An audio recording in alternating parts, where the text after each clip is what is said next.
بات کر رہا تھا انا نحن نزلنا الذکر سے مراد قرآن کریم ہے، تورات، زبور اور انجیل نہیں ہے، کیونکہ نزلنا کہتے ہیں کسی چیز کا تھوڑا تھوڑا کر کے اترنا، تھوڑا تھوڑا کر کے قرآن کریم ہی اترا ہے۔ تورات اور زبور اور انجیل یک بارگی اتری ہے۔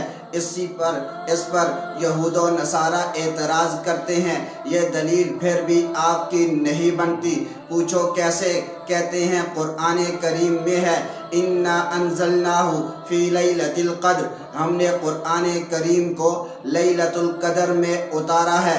اب دیکھیں یہاں پر انزلنا لفظ آیا ہے۔ انزلنا کہتے ہیں کسی چیز کا یک بارگی اترنا، کسی چیز کا ایک ہی دفعہ میں پورا اترنا، لہذا یہ مسلمانوں تمہاری دلیل پھر بھی نہیں بنتی۔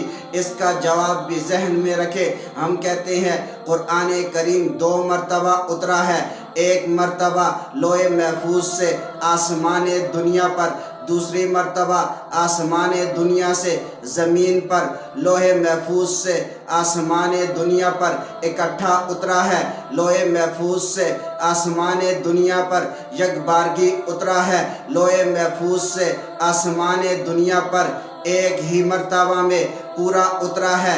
اسی وجہ سے انا انزلناہ فی لیلۃ القدر فرمایا ہے، اور آسمان سے نبی کے قلب مبارک پر 23 سالہ دور نبوت میں اترا ہے۔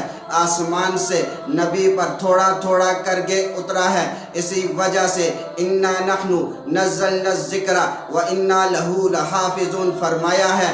اسی وجہ سے ہم یہ بات کہتے ہیں انا نحن نزلنا الذکر ہو یا انا انزلناہ فی لیلۃ القدر ہو، یہ دونوں آیتیں قرآن کریم پر صادق آتی ہیں، تورات، زبور اور انجیل پر صادق نہیں آتی، کیونکہ تورات پوری ایک ہی مرتبہ میں اتری ہے، انجیل ایک ہی مرتبہ میں اتری ہے، زبور ایک ہی مرتبہ میں اتری ہے۔ لیکن قرآن کریم کو دیکھو تو اس کا معاملہ باقی کتابوں کے مقابلے میں علیحدہ نظر آتا ہے، کیونکہ قرآن کریم پورا یک بارگی اترا ہے۔ اسی وجہ سے انا انزلناہ فی لیلۃ القدر فرمایا ہے، کیونکہ یہ لوح محفوظ